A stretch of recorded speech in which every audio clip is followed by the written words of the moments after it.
jamais la jeunesse arabe qui vit à l'étranger est consciente des enjeux et des challenges qui s'imposent à nos nations. Et en fait, plus qu'être conscient de ces enjeux-là, on a envie de les relever avec la jeunesse arabe qui habite dans les pays arabes.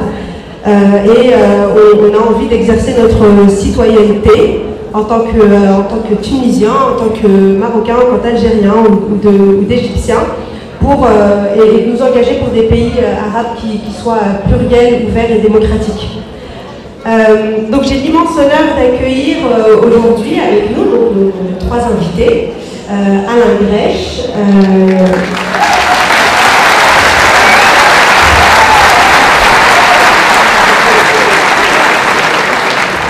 Mehdi Hamrouni,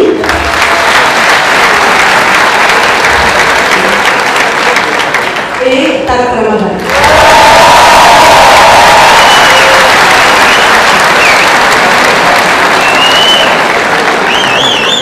C'est un plaisir d'être ici à Tunis, c'est un plaisir d'être parmi vous qui avez joué un rôle absolument historique dans les événements qui viennent de se tenir, puisque c'est d'ici que tout a commencé, que c'est à partir d'ici que l'ensemble du monde arabe s'est mis en mouvement.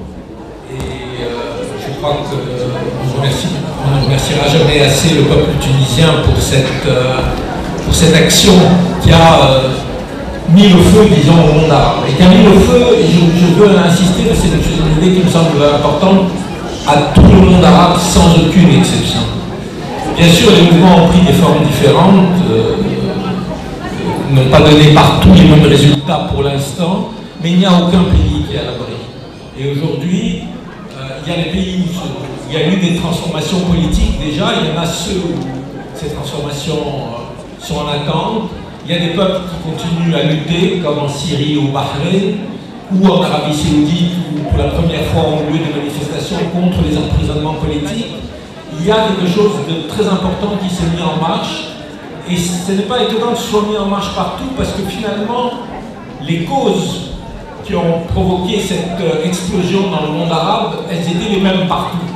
Même si après, il y a des situations différentes de chaque pays, il y a des histoires différentes, etc. Et je voudrais essayer de dire en quelques mots les trois causes qui ont été, à mon avis, à l'origine de ces révolutions arabes, et les trois défis qui sont posés au nouveau gouvernement, au nouveau pouvoir, et en particulier au gouvernement dirigé par les islamistes, ou par les partis qu'on appelle islamistes, je ne sais pas dans le détail, soit le Maghreb d'exil, les frères musulmans en Égypte ou d'autres pays. Donc, sur les trois causes, je crois que la première, on l'a vu dans les événements en Tunisie, quelque part je dis que Bouazizi est le symbole de cette cause, c'est la révolte pour la karama, pour la dignité.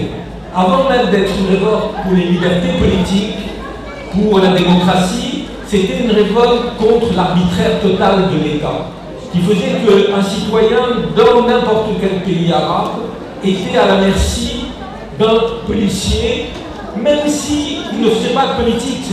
Et de ce point de vue, Bouazizi est intéressant parce que c'est pas un opposant politique, c'est quelqu'un, c'est un jeune, il veut essayer de gagner sa vie et il n'y arrive pas.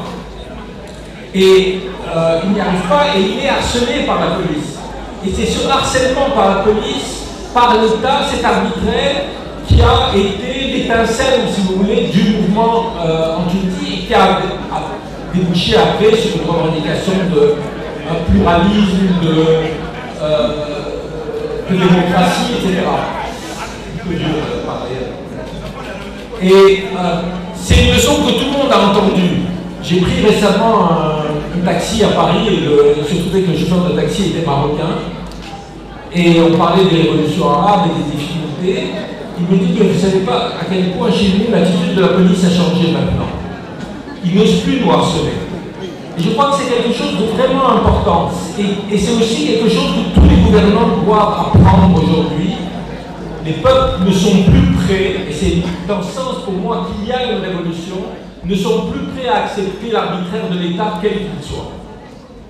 La deuxième cause de ces révolutions qui est partout, c'est à la fois des politiques économiques et sociales qui ont été des politiques libérales, on est au Forum social mondial pour en parler, c'est à quel point ces politiques libérales vont contre les intérêts de la population, mais avec une dimension particulière qui était dans le monde arabe, c'est-à-dire c'était pas un capitalisme libéral, je dirais, classique, c'était un capitalisme libéral complètement corrompu, c'est-à-dire où une clique au pouvoir, ou liée au pouvoir politique, accaparait les richesses. Et ça a été la manière dont ces politiques économiques se menaient, la manière dont apparaissait le fossé de plus en plus grand entre une caste qui accaparait le pouvoir et qui était de manière extraordinairement afficher sa richesse, et la population était importante. De ce point de vue, je rappelle toujours qu'une des choses intéressantes dans ce qui s'est passé en Syrie, qu'on n'a pas peut-être assez dit, c'est le mouvement, comme vous savez, a commencé à Deraa, c'est-à-dire dans le sud de la Syrie. Deraa, c'était un bastion traditionnel du parti Baas. C'est là où beaucoup de cadres actuels du parti Baas ont fait leur classe. Et on oublie effectivement que, d'une certaine manière, la prise du pouvoir par les Baassistes avait aussi une dimension sociale. C'est-à-dire c'était une espèce de revanche des couches populaires en Syrie contre les bourgeoisies de Damas et d'Alep. Et que la politique de libéralisation menée par Bachar el-Assad a été exactement le contraire. C'est-à-dire que les gens ont eu l'impression, à juste titre, que finalement il y avait une espèce de retour de l'ordre social ancien. Donc, cette injustice économique et sociale a été la deuxième cause de la révolution. Et puis la troisième, c'est la place de la jeunesse. Et je crois que ça, c'est un élément important parce que c'est aussi un élément qui va perdurer. C'est-à-dire dans ces révolutions, avant d'être des révolutions anti-autoritaires, des révolutions pour une transformation sociale, ont été des révolutions de la jeunesse. C'est-à-dire d'une génération qui aujourd'hui arrive à l'âge adulte, 20 ans, 25 ans, qui sont les plus nombreuses dans l'histoire du monde arabe, parce qu'il y a eu une espèce de boom démographique qui aujourd'hui est arrêté, mais disons il y a 20 ou 25 ans, qui se traduit par une explosion du nombre de jeunes. Je donne toujours ce chiffre. En 2010, en Égypte, il y a eu 1,5 million de jeunes qui ont fêté leurs 20 ans. Vous imaginez 1,5 million. C'est-à-dire, sur 7 ou 8 ans, vous avez 10 millions de jeunes qui arrivent sur le marché du travail, qui ne trouvent pas de travail, mais qui en même temps sont mieux éduqués que leurs parents, qui ont fait l'université, qui sont ouverts sur le monde parce qu'il y a Internet, parce qu'il y a les télévisions satellitaires, etc., et qui ont d'immenses aspirations au changement et à trouver leur place. Ces trois éléments qui sont communs à tout le monde arabe sont aussi les défis que les partis au pouvoir rencontrent aujourd'hui. C'est-à-dire qu'il faut répondre à ces demandes, à ces problèmes, si on veut effectivement que la transition avance. Et c'est évident que les partis qui ont gagné ces élections, et franchement ça ne m'étonne pas, comme analyste depuis longtemps de cette région, que les formations qui se réclament de l'islam politique gagnent. On l'avait vu déjà à d'autres occasions, chaque fois qu'il y avait eu une ouverture politique, que ce soit en Égypte, en Palestine, en 2005, etc. Chaque fois qu'il y avait eu des élections un peu moins truquées que d'habitude, on avait vu cette force des partis islamistes. Et donc, ils ont gagné les élections, mais ils sont confrontés à un défi fondamental, et auquel ils n'ont jamais été confrontés, en tous les cas dans la période moderne, c'est-à-dire de gérer un gouvernement, un pays, de gérer le développement économique et social. Et ça, c'est quelque chose de fondamental. Je dis des fois, de manière un peu ironique à l'égard de ces partis, jusqu'à présent, votre programme, c'était l'islam ou al-hal. L'islam est la solution. Quand on est dans l'opposition, ça peut être facilement un programme et un mot d'ordre pour une population qui est majoritairement, très largement croyante et pratiquante. Mais quand on est au gouvernement, ça ne répond pas aux questions. Ou en tous les cas, il faut décliner la manière dont l'islam n'est pas la solution aux problèmes qui sont posés. Et les problèmes qui sont posés, ils sont de trois ordres. C'est ceux que j'ai énumérés, et je vais les reprendre. C'est le problème de l'État autoritaire et de la démocratie politique. c'est le problème du développement économique et social, et c'est le problème de la place de la jeunesse. La question de l'État à construire, de la démocratie et du pluralisme, et de savoir quel type d'État on construit, et donc aussi du rapport entre l'action politique et le référentiel religieux, est une question qui n'est pas facile à résoudre, et on le voit bien aujourd'hui dans le discours politique des forces islamiques dominantes. C'est-à-dire, en gros, il y a un renoncement à l'idée qu'on va construire un État islamique, il y a plutôt l'idée de Daoula Madaniya dans l'État civil, mais on n'est pas très clair sur quel type d'État on veut construire. Comme je dis ça, c'est pas, enfin, c'est une critique et ça ne l'est pas. C'est-à-dire, comme je l'ai dit, c'est un défi tout à fait nouveau. C'est quoi construire une démocratie avec des gens qui aspirent réellement à la liberté d'expression, à l'organisation, à la liberté d'organisation politique, à la liberté d'organisation syndicale? Comment on concilie ça avec un référentiel musulman? Je dirais, ce n'est pas mon problème, c'est celui des partis qui sont au pouvoir, mais c'est un vrai problème de savoir, et on voit bien d'ailleurs que les réponses ne sont pas faciles, elles ne sont pas simplement théoriques, elles sont aussi concrètes. Comment on règle la vie politique? Comment on règle la vie parlementaire? Est-ce que, vieille question pour les démocraties occidentales aussi, est-ce que la démocratie c'est simplement le règne de la majorité? C'est à mon avis plus compliqué que ça. Est-ce qu'il y a des normes qui vont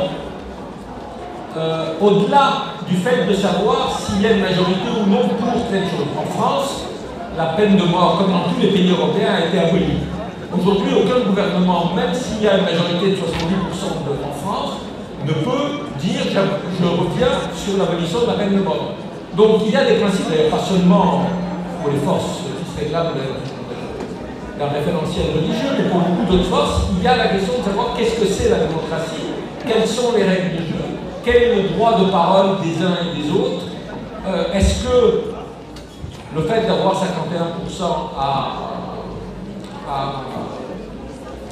au Parlement, qu'est-ce que ça a comme implication? Je vais vous dire pas une anecdote, c'est hier j'ai rencontré Rachid Ratmouchi pour discuter un peu avec lui de la situation ici. Et il m'a dit quelque chose qui m'a semblé intéressant, qui est à prendre en compte. Il m'a dit, nous avons beaucoup réfléchi, me dit-il, sur la situation, sur ce qui s'est passé en Algérie. En Algérie, le fils avait 80% des voix, je ne sais pas si c'était 80 ou 70, c'est pas. Mais les 20 ou 30% qui restaient représentaient l'armée, l'administration, une grande partie de l'intelligentsia qui faisait tourner la machine, et on a été battus.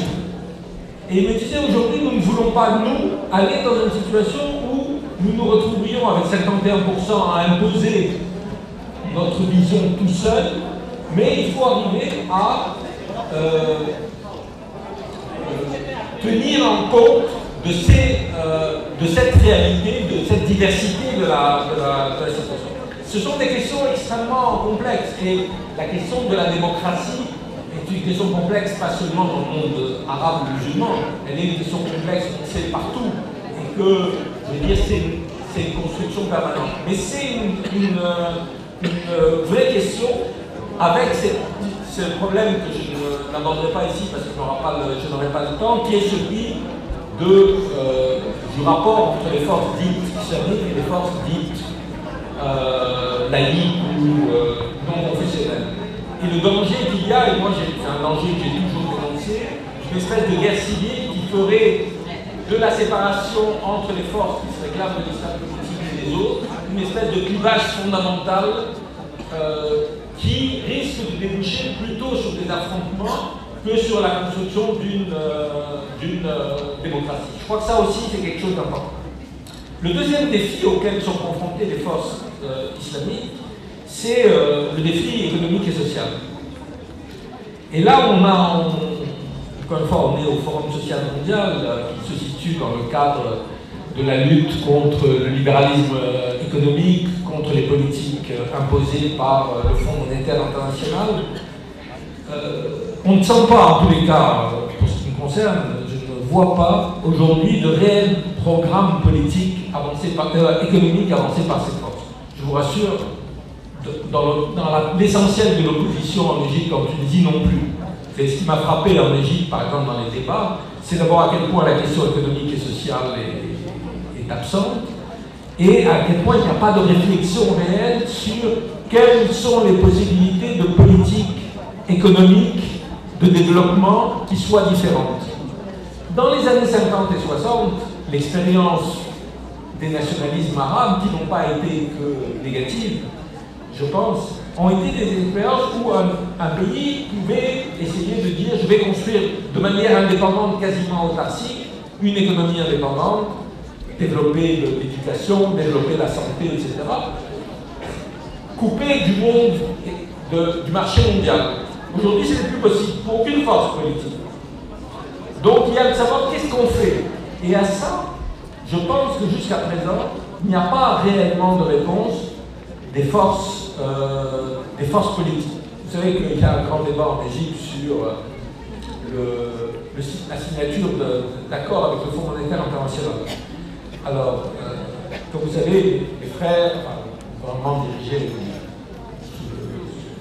le gouvernement des frères a dit qu'il allait signer un accord avec le Fonds monétaire international.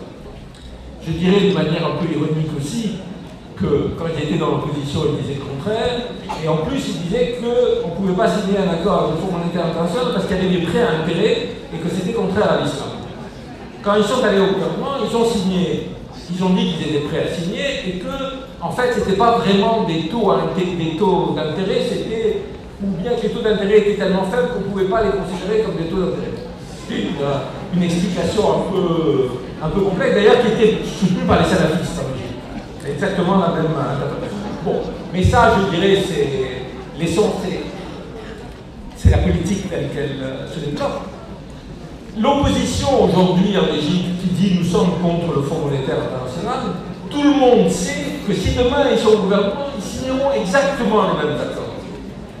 Et que ces deux forces aujourd'hui n'ont pas de réponse aux questions que j'ai à peine effleurées de développement économique et social, du fait de la pauvreté, d'un développement inégalitaire. Il y a là un défi important qui fait que n'importe quel gouvernement qui ne répondra pas à ces questions sera confronté à une contestation. D'autant plus forte cette contestation qu'aujourd'hui, et je pense par exemple que le président Morsi ne l'a pas compris, les gens ne vont pas rentrer chez eux. Les gens descendront dans la rue. C'est-à-dire qu'on ne peut pas imposer aujourd'hui au peuple égyptien ou à qui que ce soit des choses qu'ils ne veulent pas. Donc, il faut prendre ça en compte. Et la troisième question, c'est celle de la jeunesse. J'ai dit que ces révolutions ont été celles de la jeunesse, et en même temps, pour l'instant, en tous les cas, ça ne s'est pas traduit en termes politiques et en termes sociaux. Ça m'avait toujours frappé en Égypte quand vous alliez... Parce qu'on dit souvent qu'on avait affaire à des pouvoirs autoritaires et, disons, des gérontocraties, Moubarak ou d'autres. C'est vrai. Mais c'était vrai aussi en Égypte de toutes les forces d'opposition. C'était vrai aussi de toutes les institutions. C'est-à-dire que pour être rédacteur en chef d'un journal en Égypte, il fallait avoir 70 ans. Donc il y a une génération qui a trusté, je dirais, l'ensemble des postes de domination. C'est d'ailleurs curieux, je veux dire, on a oublié, mais la génération qui prend le pouvoir dans les années 50 et 60, elle a 20 ans, 25 ans, 30 ans. Le problème, c'est qu'ils vont rester 30 ans, 35 ans au pouvoir, donc ils vont vieillir, et ils ne vont surtout pas laisser la place aux autres. Or, cette volonté de la jeunesse de jouer un rôle, je pense que c'est le défi auquel tout le monde est confronté. Les forces politiques d'opposition, mais je dirais aussi les forces politiques islamiques. Et ayant été, j'ai été à l'Assemblée constituante en Égypte, regarder un peu comment les gens discutaient, etc. Ce qui m'a frappé, c'est que cette jeunesse qui avait fait la révolution, elle n'était pas dans l'Assemblée constituante. Et ça, je crois que c'est quelque chose qu'il va falloir prendre en compte, c'est-à-dire accepter que cette nouvelle génération prenne des responsabilités. Qu'elle prenne des responsabilités dans l'État, qu'elles prennent des responsabilités dans les organisations sociales, qu'elles prennent des responsabilités dans tous les postes, c'est-à-dire le fait d'avoir 30 ans et d'être rédacteur en chef d'un journal serait quelque chose de normal. Mais là aussi, c'est un défi auquel sont confrontés pas seulement les organisations islamistes, mais aussi les organisations islamistes. D'autant qu'il y a quelque chose qui est important, et je pense que c'est aussi une révolution qui a eu lieu, c'est que ce qui s'est passé dans le monde arabe, c'est aussi le fait que les gens, et les jeunes en particulier, ne sont plus prêts à accepter, comme à d'autres périodes, le discours du zaïm que tout le monde applaudit et que tout le monde soutient. Il y a une volonté des nouvelles générations qui, comme je l'ai dit, sont éduquées, sont liées au monde à travers les télévisions satellitaires, à travers Internet, etc., de jouer un rôle. Donc c'est des défis terribles, je veux dire, qui sont...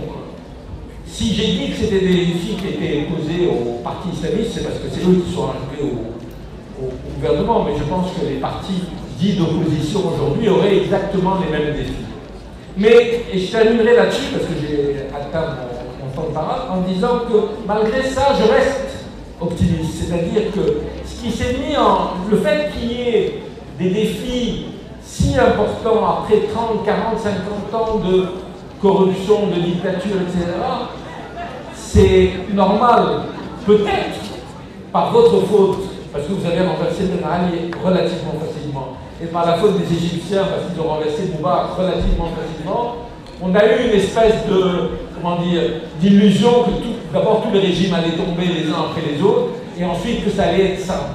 Ce n'est pas simple, et c'est normal que ce ne soit pas simple, mais encore une fois, les forces qui ont mis en marche ces mouvements me semblent assez puissantes, et les jeunes me semblent assez déterminés et assez conscients pour porter ces révolutions à leur terme et pour les faire réussir. Je vous remercie.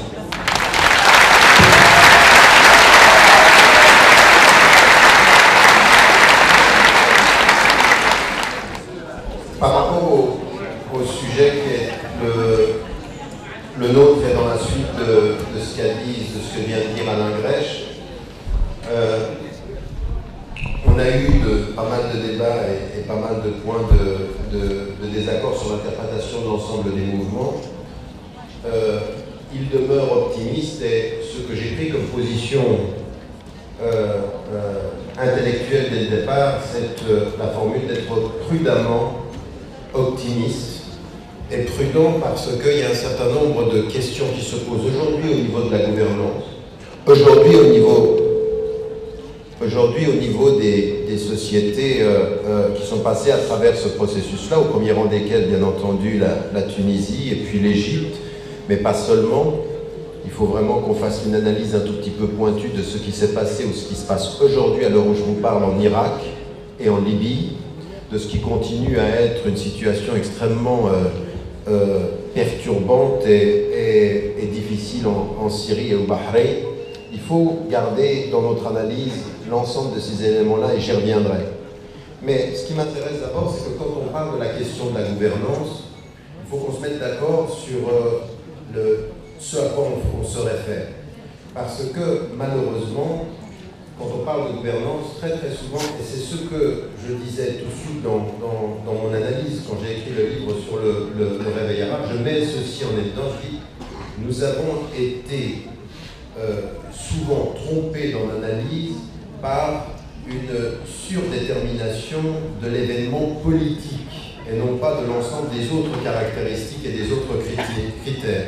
Et quand on parle de gouvernance, souvent on parle de la gouvernance de l'État, de la gouvernance du rapport du pouvoir à l'État, de l'autorité de l'État et du pouvoir. Or, ceci est tout à fait restrictif et, à mon sens, problématique. Et je vais y venir dans le cours du propos. Il faut complexifier. Quand on parle de gouvernance, on parle de tout ce qui est lié à l'exercice d'un pouvoir dans une société. Et ça n'est pas seulement, et ça ne peut pas être seulement, répondre à la question de la qualification de l'État. Qu'est-ce que l'État et quelles sont les structures? Comme le disait Alain Grèche, la démocratie, ce n'est pas simplement l'exercice du droit de la majorité ou du droit de vote, c'est beaucoup plus complexe que ceci. Et aujourd'hui, les sociétés occidentales, qui sont des sociétés démocratiques, tout citoyen qui est un tout petit peu éveillé intellectuellement se rend bien compte que la gouvernance ne se situe pas toujours là où on lui dit qu'elle se situe. Elle n'est pas dans le droit de vote seulement. Rappelez-vous, il y a quelques années, parlant de sa propre société, le président Bill Clinton disait « Le pouvoir dans ce pays est tenu par 1% de la population ». Ce qu'il mettait en évidence, c'est qu'il y a effectivement tous les processus de vote, mais il y a le pouvoir économique, il y a le pouvoir d'institutions qui ont un pouvoir et une autorité fondamentale sur les questions de l'État, mais qui ne sont absolument pas liées par les règles de la démocratie. Et donc, ils tiennent ce pouvoir. Et quand on parle de la gouvernance, il faut tenir compte de tout cela et d'autres éléments encore. Donc, toute la théorie des Hukm al-Rashid, la bonne gouvernance, il faut la complexifier. Deuxième des choses, il ne suffit pas de qualifier l'État en disant État islamique ou État laïque pour avoir déterminé ce qu'il en était du rapport, soit la bonne gouvernance, soit la question démocratique, soit la question de la transparence, soit la question de la corruption. L'étude simple du rapport à une histoire récente, si on regarde par exemple les 60 dernières années, nous montre qu'on a pu qualifier un État de laïque comme on a pu parfois le qualifier d'islamique, et dans les deux cas, on a pu voir des manques de transparence, de la corruption, des déficits démocratiques. Donc, il ne suffit pas d'une qualification pour avoir répondu à la question fondamentalement. Et donc, cette qualification peut être en elle-même contre-productive. Et donc, moi, je m'abstiendrai ici des simplismes qui consistent à dire que dans une société majoritairement musulmane, on a forcément raison parce qu'on se réfère au référent en termes politiques, en termes de gouvernance. On a forcément raison quand on se réfère à l'islam et qu'on aurait forcément raison dans la pensée progressiste parce qu'on se réfère à la laïcité. Ces discours et ces polarisations sont en train de mener les sociétés majoritairement musulmanes, au premier rang desquelles la Tunisie, dans une impasse du débat politique. Dans une impasse. Et moi, je suis content que ce soit aujourd'hui, parce que si on regarde l'Égypte, c'est encore pire de ce qui se passe ici. Vous avez des forces dans les deux camps, si je puis dire, qui ont compris aujourd'hui que les termes du débat ne sont pas ceux-ci, ne sont pas sur la qualification d'un État, sur le référentiel, sur les propositions de politique sociale, de politique gouvernementale et de politique économique et de politique culturelle qu'il faut axer le débat. Cette polarisation est contre-productive et n'aide absolument pas au débat ou à l'évolution de la pensée. Dernier élément que je voulais mettre en évidence en termes d'introduction, c'est de s'apercevoir, d'essayer de mettre en évidence les enjeux. Je vais juste faire ceci en 20 minutes, c'est effectivement juste une introduction au débat. On aura l'occasion d'en discuter tout à l'heure. Et donc, ce que je voulais mettre en évidence, c'est deux choses. Comme deuxième point, c'est qu'est-ce que l'on dit quand l'on dit, puisque c'est le sujet, on va rester dans le sujet, qu'est-ce que l'on dit quand on dit le référentiel islamique? Est-on dans une proposition alternative? Est-on dans quelque chose qui est spécifique et qui n'aurait pas d'autre? Est-on dans la différence ou est-on dans l'alternative? Ce qui n'est pas tout à fait la même chose.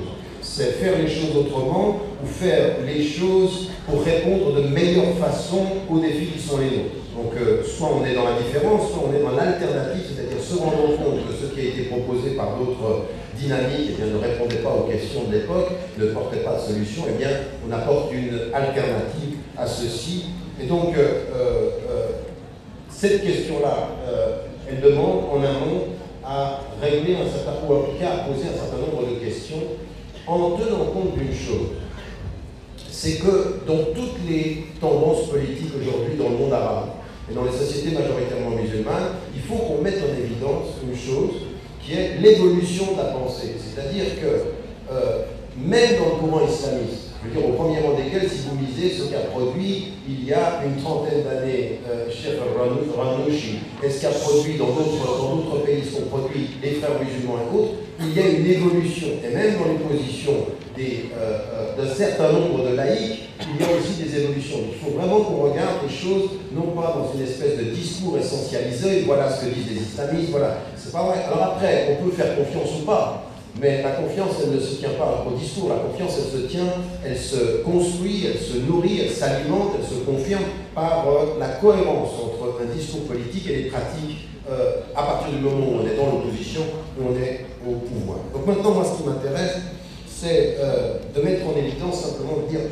quand on commence ce débat sur la gouvernance, avec un référentiel qui peut être un référentiel islamique. Alors, c'est pas rien, historiquement, d'être passé de la formule Dawla al-Islamiyya à Dawla al-Madaniyya. C'est pas rien du point de vue du référentiel. Maintenant, c'est vrai qu'en étant passé de l'un à l'autre, on n'a pas encore répondu aux questions. Mais du point de vue de la spécificité théorique, quand vous êtes historiquement en train de faire face soit à la colonisation française ou britannique, comme c'était le cas dans les sociétés, et que vous êtes dans le processus de libération de l'État et de la nation, sur un plan national, le référent à l'islam, c'était de dire notre référentiel n'est pas celui du colon, et il y avait à un moment donné, historique, quelque chose qui a été déterminant, qui s'est en plus concrétisé ensuite, à un moment de l'histoire, en 1979, à partir de la révolution iranienne.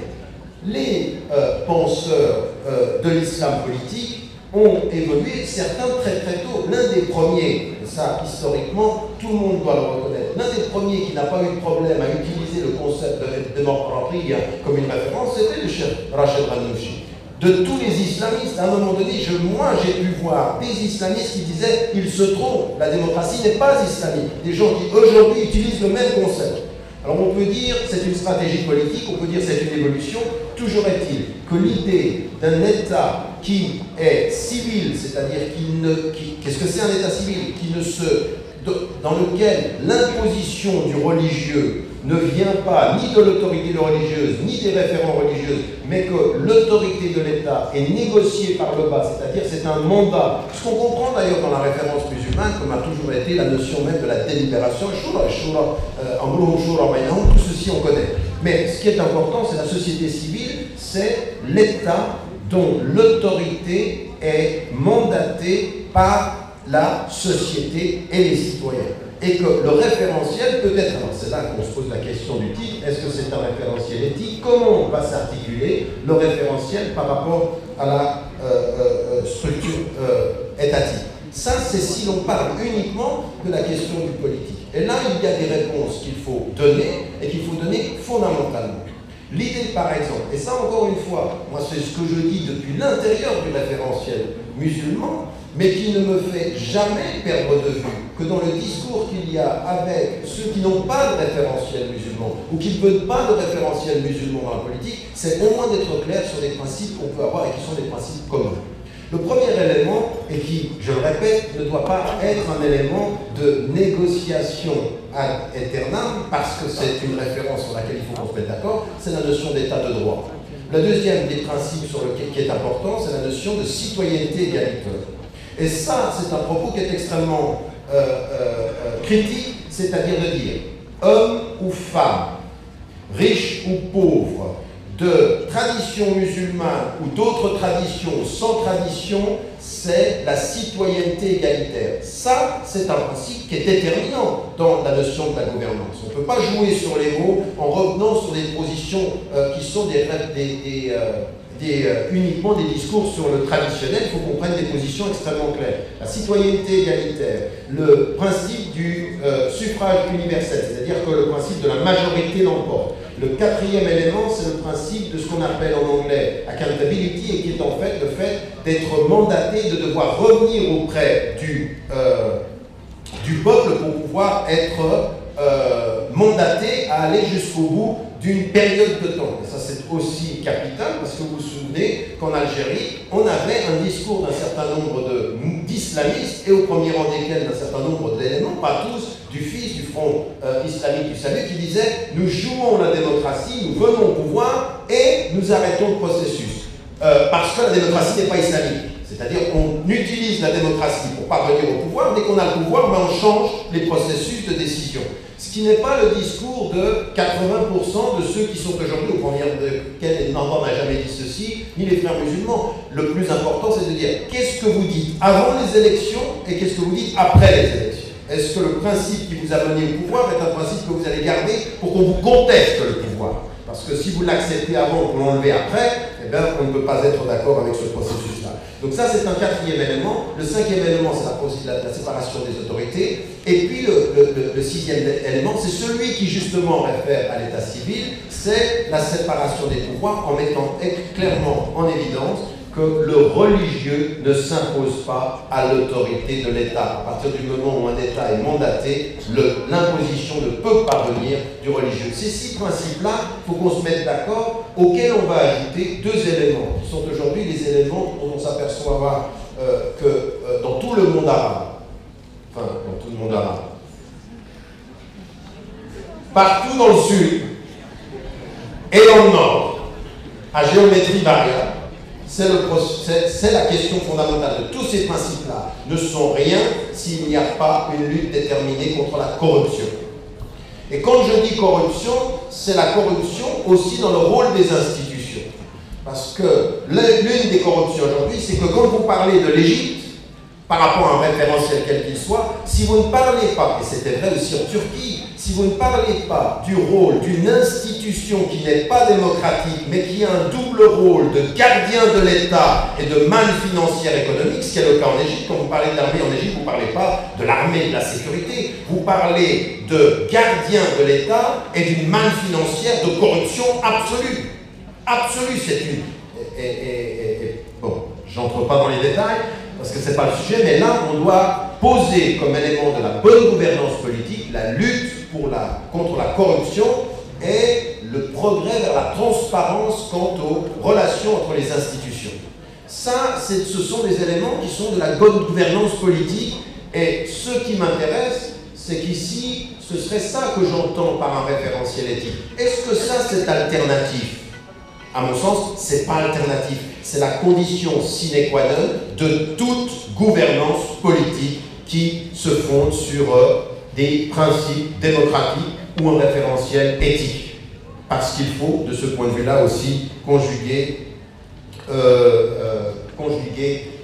la relation entre éthique et politique. Et moi, je le place comme ça. Je n'ai aucune crainte, et je le répète, à dire que en Suisse, où je vais, en Angleterre, où je vis, en France, que je visite, aux États-Unis, que je visite, on a un besoin fondamental d'introduction ou d'influence de la référence éthique en politique. Aujourd'hui, c'est l'un des problèmes internationaux. Donc ça, il faut qu'on se mette d'accord en disant non, c'est pas tellement nouveau. Ce qu'on vient de dire là, c'est pas nouveau. Mais c'est tellement pas nouveau, il faudrait que ce soit très ancré dans toute pratique politique. Dans ceux qui sont au pouvoir aujourd'hui, comme dans ceux qui le contestent, parce qu'il faut aussi une éthique de la contestation. Il faut une éthique de la contestation du politique. Et aujourd'hui, il y en a certains qui sont tellement obnubilés par le pouvoir, ou tellement obnubilés par faire échouer le pouvoir, qu'ils en perdent l'éthique de la protestation. L'éthique de l'opposition. Non. Je parle dans un... Ok, faites comme vous voulez. Voilà, ça me paraît être un élément. Deuxième élément, c'est, par rapport à cela, faire très très attention aux simplifications. Et là, la question de la simplification, pour moi, c'est, historiquement, quand on est dans l'opposition, ce que disait Alain Grèche, c'est vrai. Moi, j'ai entendu ça pendant des années, et l'islam, wal hal, c'est-à-dire l'islam est la solution. Dans l'opposition, le slogan de mobilisation de l'opposition est une chose. La traduction d'un slogan politique effectif d'alternative, c'en est une autre. Et ça ne peut plus être simplement ce que je viens de dire, ces éléments-là. Ça, c'est quoi le début? C'est le début du discours. Maintenant, on est en train de parler de la gouvernance, et c'est là qu'il faut le complexifier, cet élément de la gouvernance, et sur lequel j'aimerais énormément insister sur trois points, que je ne cesse de répéter. Et moi, c'est malheureux, parce que j'ai un certain nombre de positions que je mettais en évidence il y a 2 ans. Beaucoup n'ont pas compris mes positions, même en Tunisie, la dernière fois que j'ai dû m'en rendre compte. Je pense qu'il faut qu'on fasse très très attention à ce qui est en train de se passer et qu'on étudie au cas par cas ce qui se passe pour ne pas aborder les questions de façon simpliste. Et comme je vous le disais, et ça a été répété par Alain, J'ai encore 3 minutes, c'est juste. D'accord. Très rapidement, ce que je voulais mettre en évidence, c'est justement qu'il ne fallait pas rester aux politiques et qu'il fallait aborder d'autres questions. La première des questions, sur la question de la gouvernance, c'est toute cette dimension de la société civile. Parce que la bonne gouvernance de l'État doit ajouter à son rapport à la gouvernance et à l'autorité, l'autorité de la société civile. Et ça, aujourd'hui, souvent, des organisations islamistes, dans le contre-pouvoir, ont été les championnes de la mobilisation sociale. Sur le plan de l'éducation, sur le plan des organisations sociales, ce qui leur a donné une crédibilité extrêmement importante. Ils travaillaient dans le social. Souvenez-vous, la victoire de Hamas, elle est celle-ci. Pas de corruption sur le plan du terrain et service des populations. C'est vrai dans ce qui a été fait au niveau éducatif et au niveau social dans ce pays, comme en Égypte, comme au Maroc, comme en Syrie. C'est une réalité. Maintenant, il faut faire attention. Être un service des citoyens, il faut que ce soit un service qui permette aux citoyens de devenir non des assistés du social, mais des sujets du politique. Et c'est pas pareil. Ça veut dire qu'à partir d'un certain moment, il faut qu'il y ait une promotion du fait d'être des sujets politiques. Et des sujets politiques, ça veut dire des citoyens avec une liberté d'expression, avec la possibilité institutionnelle, ça veut dire la gestion par le pouvoir du pouvoir qui n'est pas le sien, c'est-à-dire celui de la société civile, le débat de la société civile. Ça, c'est la bonne gouvernance aussi. Et aujourd'hui, eh bien, dans le passage et dans la transition, il est évident qu'avec les forces qui sont en présence, la polarisation, c'est extrêmement difficile pour ceux qui sont au pouvoir de gérer ceci. Nous sommes aujourd'hui dans l'exacte réalité d'une mobilisation qui a été très puissante contre les dictatures, mais d'une société civile qui peine à avoir la force de la construction de son pouvoir de construction du projet politique. Aujourd'hui, la société civile, elle est dans une crise de ce point. Mais ça fait partie de la bonne gouvernance aussi, et il faut qu'on parle justement de cette dimension. Pourquoi tout manque de gestion ou de délégation de pouvoir à la société civile peut nous amener à quelque chose qui sera l'ordre le plus dangereux pour la démocratisation et la transparence, ce sont les populismes. Le déficit de société civile avec des citoyens sujets qui s'engagent politiquement, c'est le populisme. Et on a deux types de populisme. On a un populisme potentiel religieux. Qu'est-ce que c'est le populisme religieux? C'est être la compétition de la référence religieuse. L'un des populismes aujourd'hui qui s'apprête et qui devient extrêmement fort, c'est le populisme des littéralistes. Le populisme des littéralistes, c'est de mettre toutes les autres forces politiques en face de leur déficience politique quand elles sont au pouvoir pour s'accaparer le référentiel religieux en disant « Eh bien, on vous l'a dit » et de nouveau on recommence ce discours qui peut être extrêmement dangereux pour les sociétés civiles. Aujourd'hui, il faut se méfier de ceci, comme, je termine, se méfier du populisme aussi, qui est celui du populisme qu'on peut avoir dans le cadre laïque, d'un populisme laïque. Et je peux vous dire une chose, c'est qu'aujourd'hui, nous en Occident, dans des démocraties, au nom de la laïcité, ce qui l'emporte dans beaucoup de discours politiques, c'est le populisme, c'est la crainte, non pas les sujets qui parlent, mais de potentielles victimes de ces dangereux qui s'installent. Et là, vous avez exactement la même chose. Dernier élément, c'est ma conclusion en même temps, c'est ce qui a été mis en évidence et que je ne cesse de répéter, c'est qu'on ne peut pas parler de bonne gouvernance si on ne tient pas compte de la société civile au pouvoir économique. Or, aujourd'hui, on est dans une situation observée, pays après pays, pays après pays. Et moi, je suis désolé, je ne sais cesser de le répéter, il se peut aussi que les processus de libération politique mènent à des processus de fragilisation politique qui vont ramener dans le cénacle du Fonds monétaire international et de la Banque mondiale toutes les sociétés fragilisées. Vous voulez un exemple? Non, attendez, qu'on soit clair. Vous voulez un exemple? La situation de l'Irak. L'Irak est un pays artificiellement tenu économiquement assistés, spoliés. À l'heure où je vous parle, la Libye, la même chose. La Tunisie, aujourd'hui, est dans une situation de fragilité économique qui est directement liée aujourd'hui aux potentialités du Fonds monétaire international et de la Banque mondiale. Vous êtes autant en danger ici que l'Égypte l'est aujourd'hui. Et vous pouvez comprendre, non, mais essayons de comprendre.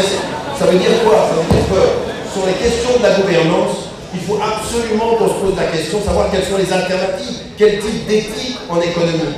Parce qu'on est en train d'assister à une fragilisation politique qui pousse tous les acteurs politiques, tous. C'est pour ça que je suis d'accord avec un Grèche. Autant les laïcs que les sécularisés, que ceux qui étaient à gauche de l'éventail politique, qu'aujourd'hui, certains mouvements islamistes à devenir des islamistes ou des laïcs ou des acteurs politiques de gauche capitalistes, néolibéraux, au sens où ils sont obligés d'accepter ce qu'on est en train de leur imposer. Donc ça aussi, c'est la bonne gouvernance qu'il faut traiter. On ne peut pas commencer à distinguer ces éléments-là. Et puis, que les salafis poussent dans ce sens-là, c'est absolument pas nouveau. L'un des pays les plus grands promoteurs de la pensée littéraliste et salafie est celui qui a les plus grandes et les plus belles relations avec les institutions internationales les plus capitalistes et les plus néolibérales. Ce sont les pays du Golfe, l'Arabie Saoudite comme le Qatar. Donc on a de ce point de vue,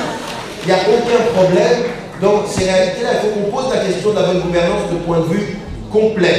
Dernier élément qui est lié à ça, je n'aurai pas le temps de le traiter, mais on y reviendra, c'est la dimension culturelle. C'est-à-dire qu'il faut aussi comprendre la gouvernance à avoir avec la culture. C'est-à-dire comment vous vous situez par rapport à ça. Et il faut faire attention parce que la culture, elle touche à la question de la nation. Il faut célébrer la nation tunisienne. Il ne faut pas que les Tunisiens deviennent des nationalistes de leurs références politiques, parce que si aujourd'hui on ne comprend pas que ce qu'on a appelé le printemps arabe, ça commence à devenir quand même des libérations nationales complètement sectarisées et non pas du tout avec un front sud-sud, et bien ça voudra dire libérer potentiellement le politique, asphyxier l'économie et continuer la division des États, la Tunisie pour les Tunisiens, l'Égypte pour les Égyptiens et l'argent pour l'Occident ou pour certains pouvoirs.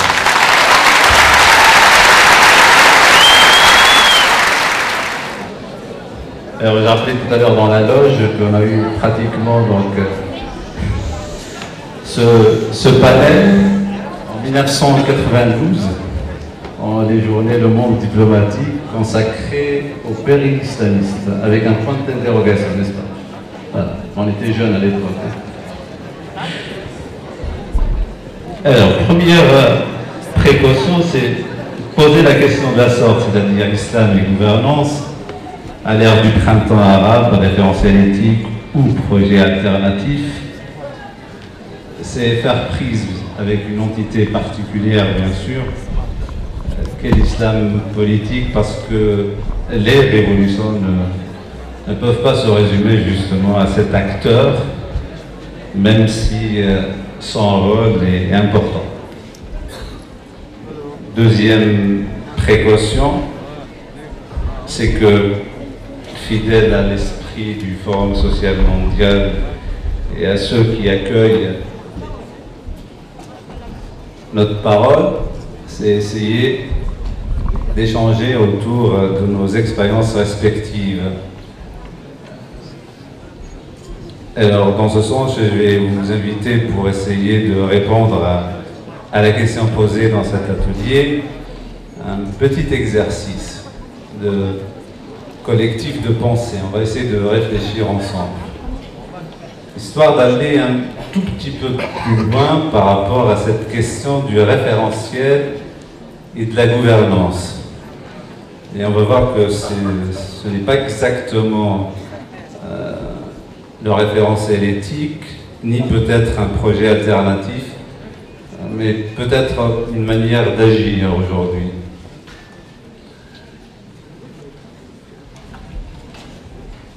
Alors, je demanderai à ce jeune militant de me rejoindre, à lui qui me regarde.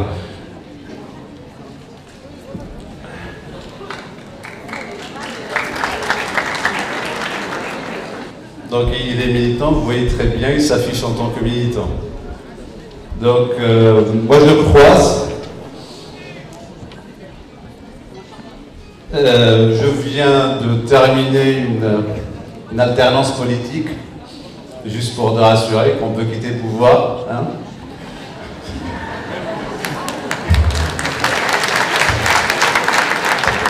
Et alors lui, il me dit, est-ce que tu peux m'expliquer comment vous avez travaillé, jeune militant qu'il est?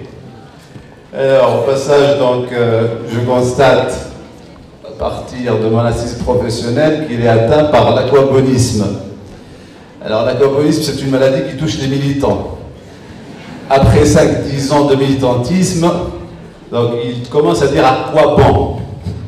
À quoi bon? À quoi bon? Ça sert à rien. Je crois que quelque chose aujourd'hui commence à infiltrer les esprits, ici en Tunisie. L'aquabonisme. C'est-à-dire à quoi bon tout cela? Donc lui, atteint par sa maladie, moi, vivant un nouvel affect, c'est celui de quitter le pouvoir, mais c'est vraiment un nouvel affect, hein, on vit même des nouveaux sentiments. Donc il me dit, peux-tu me résumer un peu l'expérience du pouvoir par rapport à l'éthique et à l'action? Par rapport à l'éthique et l'action. Alors je dis au moins ça, au moins transmettre ce qu'on a appris, n'est-ce pas? Alors je lui dis, je vais t'expliquer. Ça va? Voilà. Tu fais le naïf, le jeune, tu vois, hein? Voilà, je t'explique. Alors d'abord, je lui dis, agir en politique, c'est agir dans un chronotope. Alors c'est un mot qui vient du cinéma, d'accord? Chronotope, c'est agir par rapport à un espace. Par exemple, voilà ce dispositif. Il est 17h30 et on est dans une amphi, n'est-ce pas? Et nous sommes à la faculté de droit. Donc c'est un chronotope. Topie le lieu et le temps. Donc toujours avoir à l'esprit ce chronotope. Dans quel chronotope on est? Je vais revenir à ce qu'a dit tout à l'heure M. Tariq Ramadan. Alors, ton référencement est à toi. Le référentiel. Alors, c'est quoi? Je pense par exemple au mouvement islamiste. C'est un appareil conceptuel, n'est-ce pas? C'est un credo, c'est une jurisprudence, c'est un fait, c'est une éthique. Tu es porteur de tout cela. Et tu es dans ton chronotope. D'accord? Et tu commences à toucher aux choses. Première chose, c'est que tu vas rapidement constater qu'en démocratie, les arènes sont autonomes. Le droit, c'est une arène, la politique, c'est une arène, la justice, c'est une arène, l'économie, c'est une arène. Et toutes ces arènes-là ont leurs propres acteurs, propre régime de vérité et leur discours. Ça va, tu me suis? Tu es dans ton chronotope, avec ton référentiel, et tu es devant des arènes divergentes. La démocratie, c'est que ces arènes-là restent autonomes, tout en se reconnaissant l'une et l'autre la légitimité.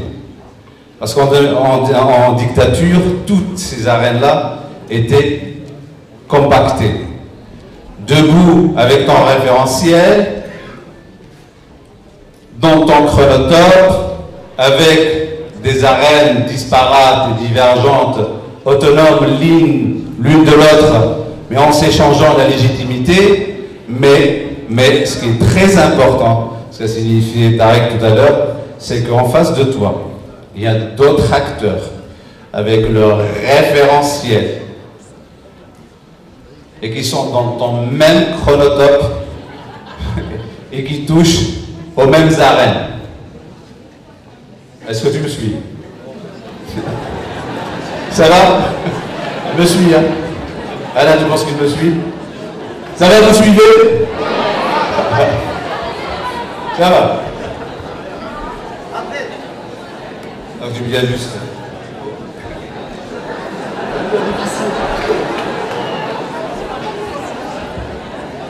Alors, debout avec ton référentiel, dans ton chronotope, où il y a plusieurs arènes divergentes et disparates, mais où il y a d'autres acteurs, et ça c'est fondamental, qui ont d'autres référentiels qui sont différents des tiens. Et vous allez agir ensemble. Ça c'est quelque chose de fondamental. Alors, toi par rapport à ton référentiel, et ça c'est très important, par rapport à ton référentiel, comment tu es? Est-ce que tu es un traducteur ou un transporteur?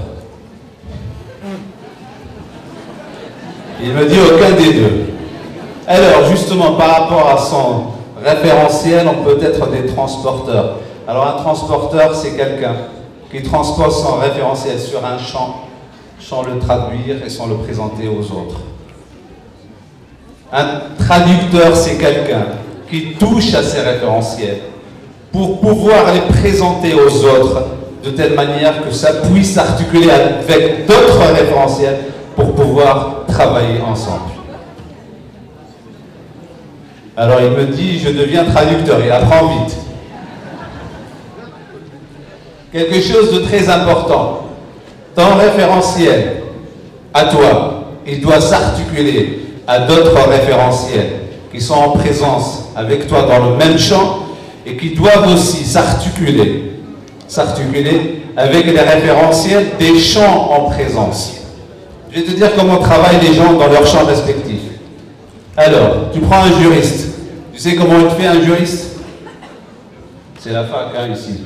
Ils ont toujours la hantise d'articuler des événements avec un texte. Ils fabriquent toujours des moyens d'articulation entre une réalité et un texte. Ça, c'est les juristes. Tu passes ton chemin et tu vois un religieux. Et c'est ce qu'il fait, le religieux, il fait beaucoup de choses. Mais surtout, il transforme son âme en monument. Toujours, il creuse son âme et la transforme en monument. Tu passes ton chemin. Et tu trouves cette fois-ci un politique. Alors qu'est-ce qu'il fait, le politique? Dis-moi. Hein? Il ment. Oui. D'accord. Merci pour les encouragements. Donc il ment. Non, plus sérieux que ça. Il fait du théâtre, d'accord? Oui, ça ressemble à mentir aussi. Ouais.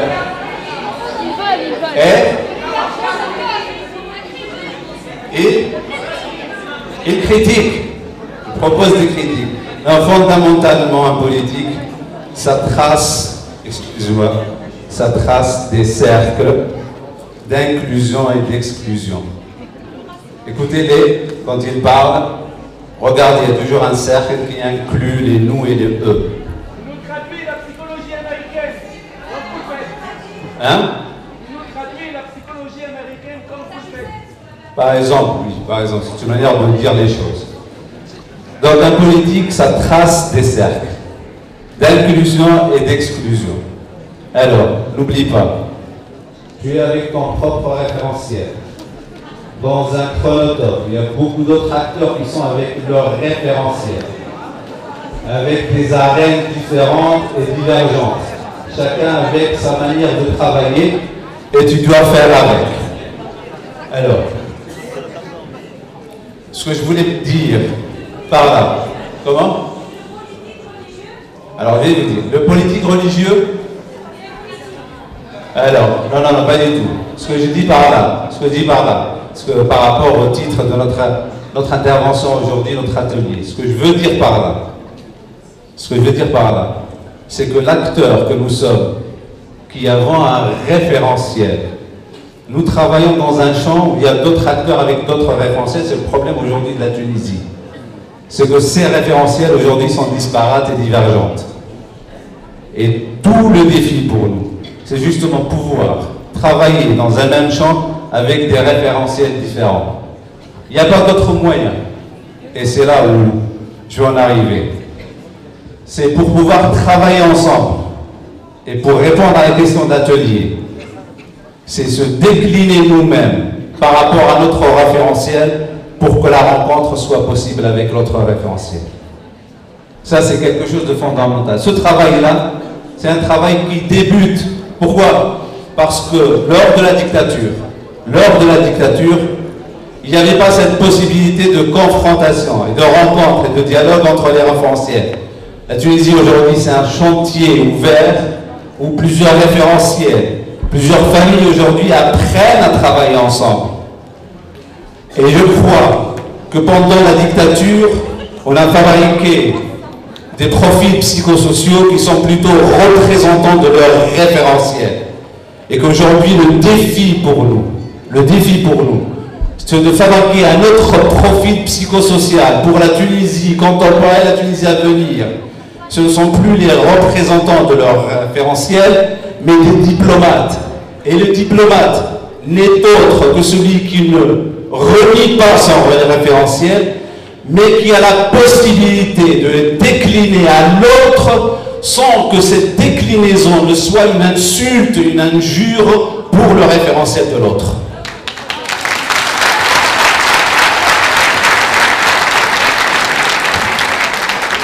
Cet atelier aujourd'hui est un atelier fondamental.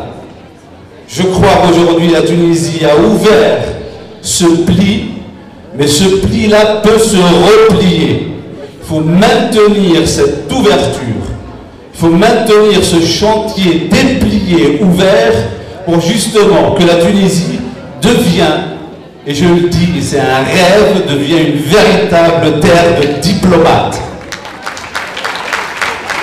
Je pense que la Tunisie aujourd'hui a la capacité, a les ressources. Alors nous, je te dis, dans cette même amphi, il y a de ça à peu près 22 ans, on tenait nos meetings. Et nous étions fabriqués, socialisés par des processus de représentation. Nous représentons le référentiel. Alors, aujourd'hui, ta génération doit se fabriquer en tant que diplomate par rapport à leur propre référentiel. Et tu sais comment ça se passe? Nous, je te le dis, nous étions dans l'adhérence par rapport à notre référentiel. Toi, tu dois être dans l'adhésion. Celui qui est dans l'adhésion par rapport à son référentiel, c'est celui qui a un regard critique sur son propre référentiel. Celui qui est dans l'adhérence par rapport à son référentiel n'est autre qu'un répétiteur, qu'un transporteur de son référentiel. Fais ça. Soit un transporteur et un répétiteur, et en face de toi, un transporteur et un répétiteur, l'avenir du projet du vivre ensemble en Tunisie sera peut-être anéanti. Au contraire, sois dans l'adhésion par rapport à ce que tu es, par rapport à ta référence. L'autre est en adhésion, là quelque chose du vivre ensemble peut se construire. Alors je dis ce colloque, cette rencontre et le dispositif s'y prête. Ce colloque et cette rencontre où nous sommes chacun dans l'adhésion par rapport à son référentiel, dans la diplomatie par rapport à la manière de nous présenter, de nous décliner aux autres, pour justement fabriquer quelque chose de l'ordre du vivre ensemble et en commun. Ce colloque-là, il est une virtualité. Ce n'est pas encore une actualité. Une virtualité dépend des acteurs pour s'épanouir. S'il n'y a pas les acteurs pour l'épanouir, elle va s'évanouir. Donc notre colloque du vivre ensemble ne va dépendre que de nous pour le faire vivre et épanouir. Ça va aussi être de notre faute s'il va s'évanouir.